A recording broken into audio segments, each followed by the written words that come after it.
like to welcome Dr. Edward Mungai to make his opening remarks and welcome us officially as we proceed to the next level of the program. Welcome, Dr. Thank you, Solomon, for the introduction. I want also to welcome you once again, to this conference. And truly is about private sector. And I don't want to bore you with many things. I just want to talk to you about 5 things. Number 1 is to tell you these commitments that you are making will eventually become good business. What are we saying? In the past 10, 5, 3 years, basically what we've been doing is that we've been doing things sometimes to feel good. But the call to action now, and with the 10 points, it's all about doing good as good business. For private sector, it's very critical that we have the business case. And indeed, that business case has been demonstrated, and it is the business case that we just need to follow, and eventually future generations will have better livelihoods. I must say, as KCIC, we were established about 10 years ago by the Danish embassy, again with the Danish funding, Danish taxpayers' money, to be able to champion how private sector can be able to get into the discussions of climate change. It was visionary. Today, we are saying we need more action from the private sector. The Danish government had seen it 10 years ago. And based on that is how they backed KCIC, which works with small and medium enterprises to entrench climate change within their business model. Oftentimes, we are told climate change, and it's true that climate change is the biggest threat facing the humankind in the 21st century. Yes, it is true. But one other story is that it also creates a lot of opportunity. And this is what we are called for as private sector, to go for those opportunities. And how does that look like? It's my second point. Globally, we require $600 billion every year, all the way to the year 2030, if we are going to maintain it to less than 1.5 degrees centigrade. It is 600 billion. Now the question is, who is contributing this money? The good news is that, globally, again, 50% of that money, in fact, 51% of that money is coming from the public sector, whereas 49% is coming from the private sector. So indeed, globally, we are doing okay. But let's look at home. In Kenya, we have quantified the amount required. It's $6 billion, which is required every year for the private sector, or rather to fund the NDC that we've got, which is 32% of cutting of emissions by the year 2030. Now the 600 billion, let's go back to 2018. We have the latest data from 2018.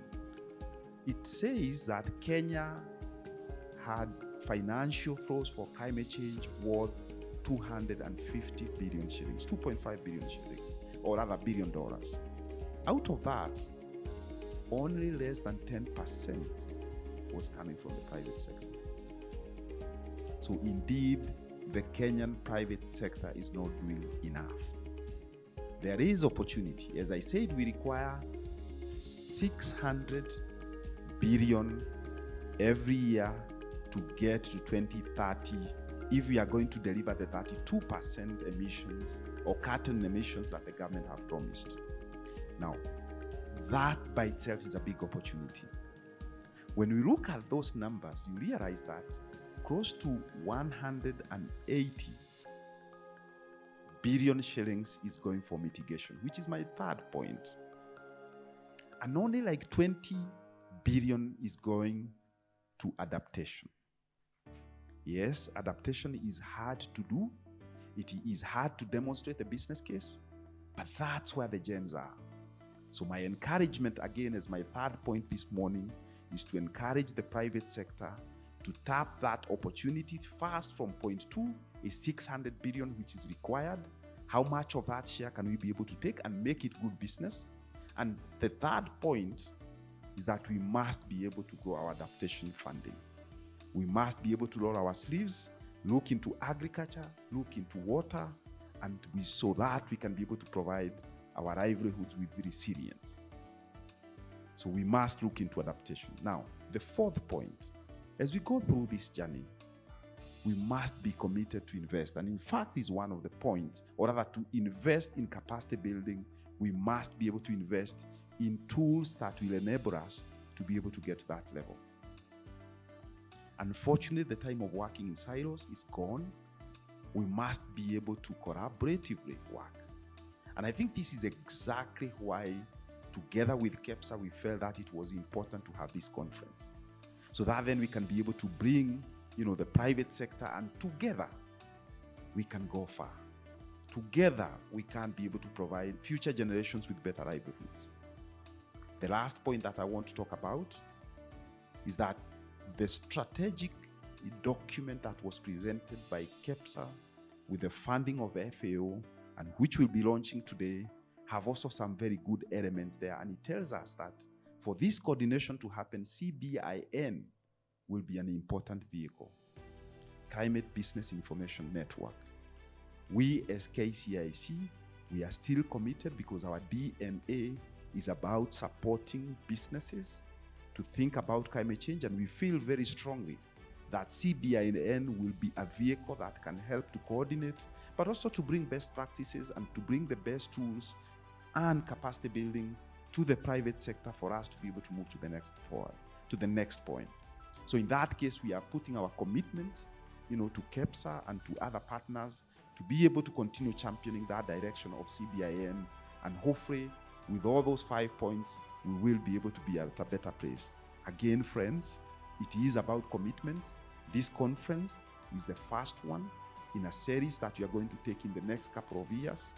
It is not an event. It is a journey we are starting, and hopefully we can be able to mobilize more resources for private sector so that the private sector can do enough to be able to safeguard future generations.